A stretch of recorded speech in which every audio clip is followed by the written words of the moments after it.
집에서 닭도리탕을 해 먹었습니다. 닭볶음탕이라고도 말하죠. 제가 해 먹었다기보다 정확하게 말하면 해주는 걸 먹었습니다. 그때 그 닭볶음탕 위에 정갈하게 올려진 감자가 있었는데 그날따라 원래 감자를 안 좋아하는데 너무 맛있게 잘 려져 있어서 한 입 베어 물었습니다. 그런데 베어 물고 깜짝 놀래서 이 감자 진짜 맛있다. 고구마처럼 맛있다 라고 말했더니 아내가 여보 친구가 보내준 거야 라고 말했습니다. 제 친구는 20대 때부터 함께 알아왔던 친구였는데 그 친구는 어릴 때 하나님을 뜨겁게 사랑했고 춤을 좋아했었습니다. 춤으로써 하나님께 영광 돌리고자 분투하였던 아이였는데 교회로 옮기게 되면서 그 교회에서 공동체 생활을 시작하였고 하나님의 말씀에 급진적으로 순종하고자 노력하면서 결국 농부의 길을 택하게 되었습니다. 그 교회가 농부로서 귀농하면서 그곳에서 수확물을 이루어냈는데 그 수확물이 바로 감자였습니다. 그러니까 그 감자는 단순히 농부의 수확물로서의 감자가 아니라 그 친구가 이제까지 살아왔던 하나님 앞에 순종하고자 했던 삶의 열매였던 것입니다.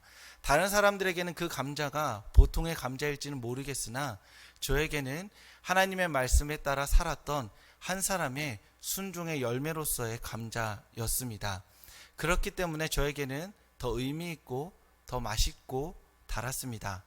오늘 이 자리 가운데 모인 그리고 예배에 함께하고 계신 모든 분들이 이 감자와 같이 자신의 삶을 하나님께 분투하여서 열매 맺은 그 신앙의 열매들로 다른 이들에게 믿음의 맛을, 예수 그리스도의 달콤한 맛을 전해주실 수 있기를 주님의 이름으로 빕니다. 예수님의 이야기를 담은 4개의 복음서가 있습니다. 다 알다시피 마태, 마가, 누가, 요한 이 4개의 복음서입니다.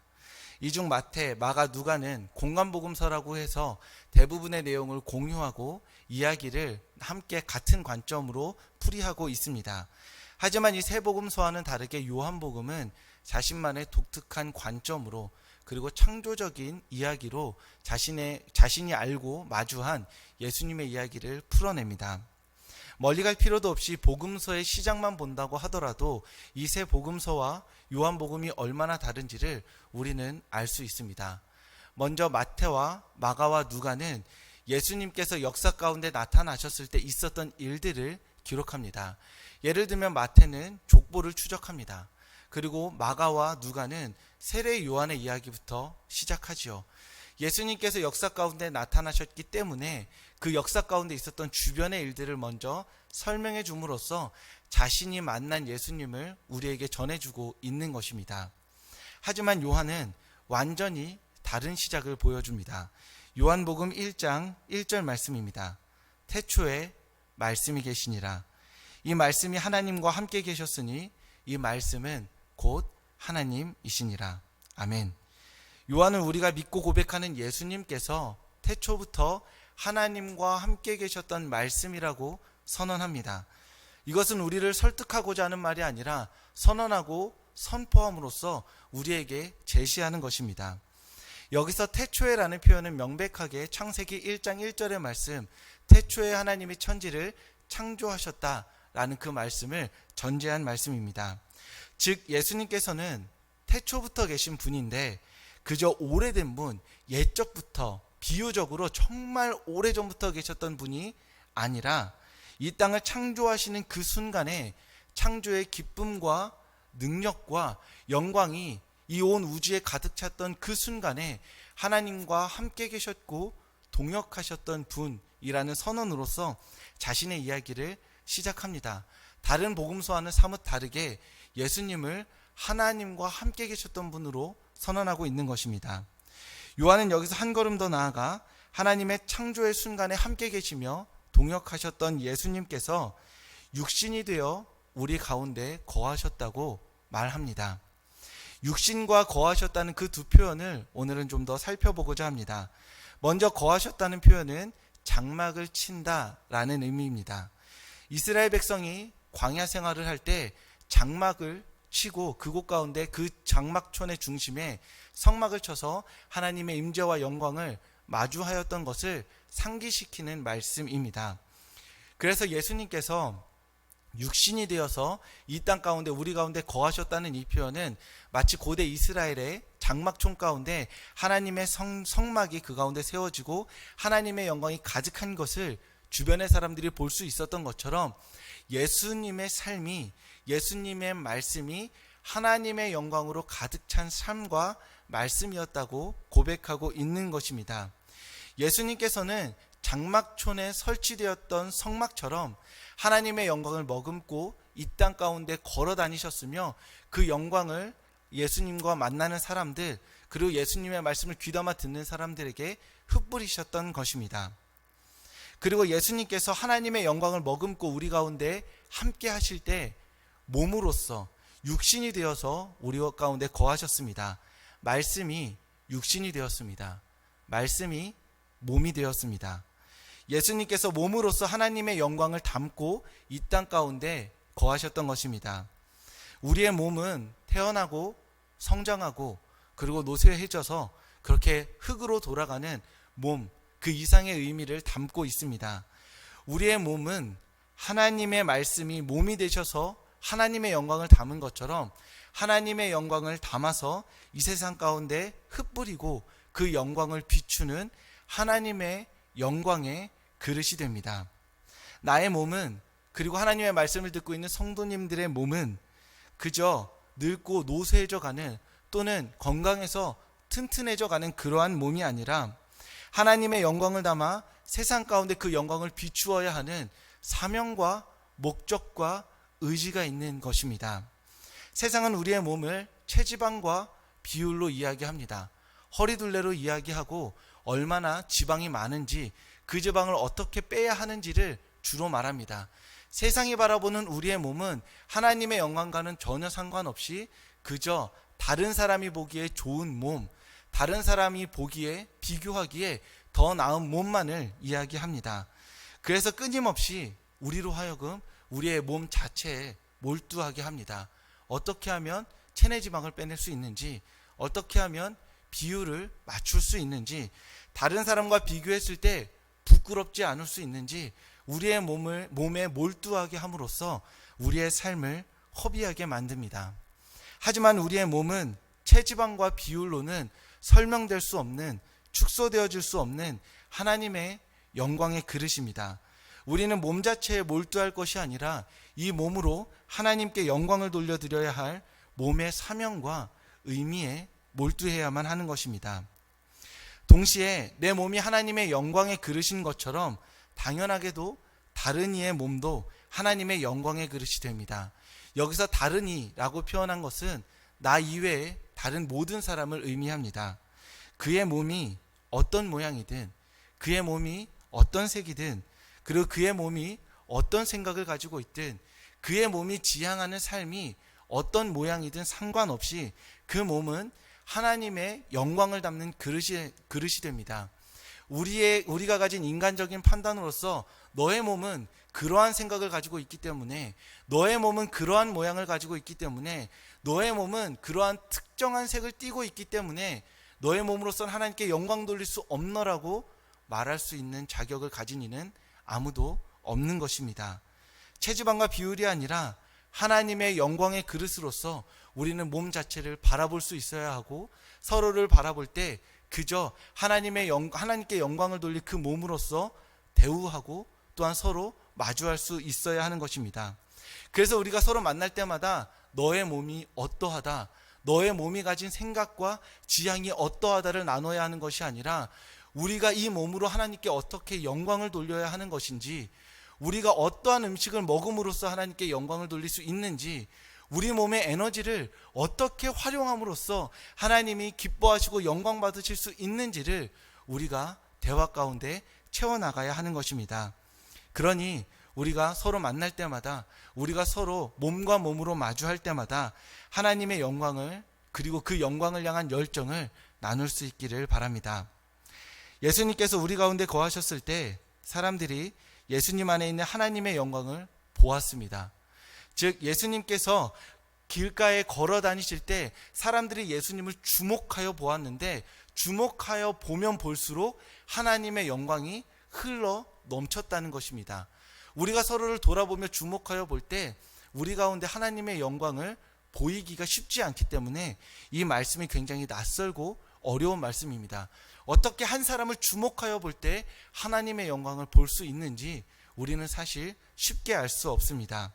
하지만 오늘의 말씀에서는 조금 더 한 걸음 더 나아가서 이렇게 이야기합니다.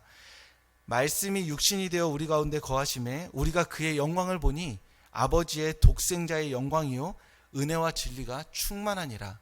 즉 조금 더 풀어서 설명하자면 예수님께서 이 역사의 한복판에 걸어 다니실 때 사람들이 예수님을 주목하여 보면 하나님의 영광을 보았는데 예수님의 말과 삶을 통해 은혜와 진리가 충만히 흘러 넘쳤기 때문이라는 것입니다.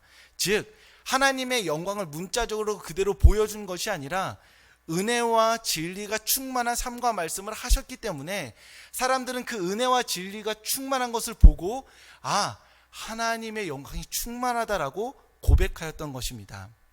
그렇다면 예수님께서 보이신 은혜와 진리는 과연 무엇일까요? 먼저 은혜는 예수 그리스도의 은혜와 재창조를 의미합니다. 예수 그리스도 안에서 은혜를 받은 사람은 은혜를 받기 이전의 삶에 예수님의 용서가 임했음을 고백하게 됩니다.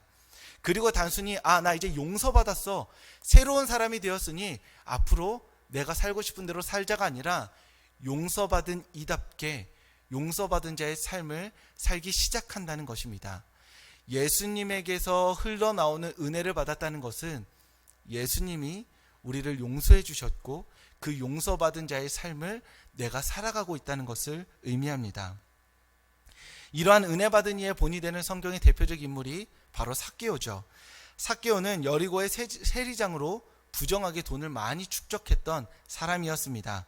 하지만 예수님을 만난 이후에 자기 소유의 절반을 가난한 사람들을 위해 쓰기로 했고 자신이 이전에 부정하게 축제한 그 방법들을 회개하여서 자신의 남은 절반으로 그것을 갚겠다고 예수님에게 고백하였습니다.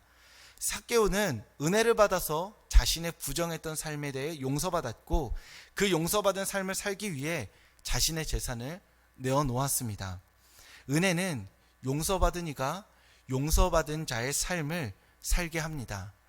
그리고 예수님께서는 은혜와 더불어서 진리를 보이셨는데 그 진리는 은혜를 받아 용서받은 이가 용서받은 삶을 지속해서 살게 해주는 힘이 됩니다. 삭개오가 예수님 앞에서 다 나눠줬어요. 예수님 앞에 있을 때는 사람들이 박수 쳐줄 때는 나눠주는 것까진 기분이 좋은데 그 이후에 한 3-4개월 살아보니까 이건 진짜 아니다. 내가 수고하여 땀 흘려 노동한 이 대가를 어떻게 저 게으르고 못난 가난한 이들에게 흘려보내줄 수 있는가 라는 나쁜 마음이 그리고 틀린 마음이 들 수도 있는 것이죠. 그래서 이제는 예수님을 따라서 나의 것을 나누는 삶을 그치고 예전과 같이 여리고의 유명한 세리장으로 살아야지 라고 결단할 수도 있는 것입니다. 그럴 때 그러한 삭개오를 향해서 은혜는 받았지만 진리 위에 서 있지 못했다라고 우리는 말할 수 있는 것입니다. 용서받아서 용서받은 자의 삶을 살기 시작했지만 결국 낙오하여서 다시금 죄 가운데 빠져버린 인생인 것입니다. 인간은 하나님 지향적인 존재가 아니라 죄 지향적인 존재입니다. 똑같은 하나님 와이파이와 죄 와이파이가 있어도 아무리 하나님 와이파이에 자동 접속하게 해놨어도 가만히 냅두면 죄 와이파이에 접속해서 죄를 향해 끊임없이 흘러가는 것이 죄의 영향력을 받아서 죄 가운데 머무는 것이 인간이라는 존재인 것입니다. 자신이 잘못했으면 죄송합니다. 잘못했습니다. 다음번엔 실수하지 않겠습니다. 말하면 되는데 그 잘못을 덮기 위해 또 다른 거짓말로 잘못하는 것이 인간이라는 연약한 존재인 것입니다. 그렇기에 은혜 받은 인생에게 그러한 삶을 청산하고 예수 그리스도 안에서 새로운 삶을 살고자 하는 인생에게는 진리의 토대가 너무나 중요한 것입니다. 예수님으로 인해 새롭게 시작된 자신의 삶이 의미 있고 가치 있으며 이 세상 어떠한 것보다 큰 기쁨과 만족을 주는 삶이라고, 이 삶만이 하나님께 영광 돌릴 수 있는 가치 있는 삶이라고 고백하게 만드는 것이 바로 진리라는 것입니다. 그래서 예수님께서는 우리에게 은혜와 진리를 통해서 용서받고 용서받은 자의 삶을 살고 그 삶을 지속해서 살아나가게 하는 것입니다. 이러한 은혜와 진리는 예수님을 주목하여 볼 때 우리에게 찾아옵니다. 은혜와 진리라는 것을 사전을 찾아볼 때 우리가 깨닫고 알게 되고 맛볼 수 있는 것이 아니라 이 은혜와 진리의 근원 되시는 예수님을 주목하여 바라볼 때 예수님의 삶과 말씀을 분투하며 그 삶에 순종하기 위해 노력할 때에 은혜와 진리가 우리 가운데 임할 줄로 믿습니다. 예수님의 은혜로 용서받은 우리가 용서받은 이답게 살아갈 때, 그렇게 살아가는 삶이야말로 참된 삶이며 기쁨이자 만족이라고 고백할 때 하나님께서 우리를 통해 영광 받으실 줄로 믿습니다. 그렇기 때문에 우리는 은혜와 진리에 대해서, 용서받은 삶에 대해서 어떻게 살아야 하는지에 대해서 많은 말을 하기보다 예수님에 대해서 더 많은 말을 하고 예수님이 하신 말씀에 대해서 더 주의를 기울여야 하며 예수님이 살아내신 삶에 대해서 더 순종하기 위해 분투하여야만 하는 것입니다. 우리는 너무나 많은 더 효율적인 방법으로 예수님의 제자가 되기 위해 노력합니다. 그래서 말씀을 요약해 놓은 또는 더 짧은 시간 안에 더 신앙의 어떤 탁월한 지점까지 이룰 수 있는 여러 책들과 사람들의 조언을 찾곤 합니다. 그들에게 은혜와 진리가 있는 것처럼 예수님이 아닌 예수님을 가지고 말하는 사람들에게 주목하여 볼 때가 많이 있습니다. 하지만 우리가 주목해야 할 분은 오직 하나님의 아들 예수 그리스도 뿐이십니다. 그분의 말만이, 그분의 삶만이, 그분의 행동만이 우리의 주목의 대상이며 그 주목을 통하여서 은혜와 진리를 누리게 될 줄로 믿습니다. 그러니 다른 사람의 말들, 다른 탁월한 예수 그리스도를 탁월하게 믿었던 어떤 사람들의 말이 아니라 하나님의 말씀으로 돌아가서 말씀을 읽고 그 말씀을 통해 우리에게 말씀하시는 하나님의 말씀을 적어보고 그 말씀으로 기도하고 그 말씀에 순종하기 위해 오늘 하루 분투하시는 성도님들 되시기를 주님의 이름으로 축복합니다. 기도하겠습니다. 하나님, 이 시간을 통해 우리에게 말씀하여 주셔서 감사합니다. 우리에게 선포된 하나님의 말씀에 존재를 다해 순종하게 하여 주시옵소서. 완고한 죄를 끊고 새로운 삶을 살아갈 수 있는 은혜를 허락하여 주시옵소서. 은혜로 새롭게 시작한 삶을 살아낼 수 있는 진리의 말씀 또한 날마다 더하여 주시옵소서. 은혜와 진리를 따라 살아가는 삶을 통해 하나님, 우리를 통해 영광 받아 주시옵소서. 신음하며 기도하는 환우들의 기도에 귀 기울여 주시고 코로나19와 수해, 태풍으로 어려움에 처한 이들의 눈물을 닦아 주시옵소서. 짧은 기도이지만 간절한 이 기도를 통하여서 주님 응답하여 주시옵소서. 예수님 이름으로 기도합니다. 아멘. 이제는 우리 주 예수 그리스도의 은혜와 하나님의 사랑과 성령의 교통하심이 선포된 말씀에 존재를 다해 순종하고자 하는 모든 이들의 머리 위에 지금부터 영원까지 함께 하시기를 간절히 축원합니다. 아멘.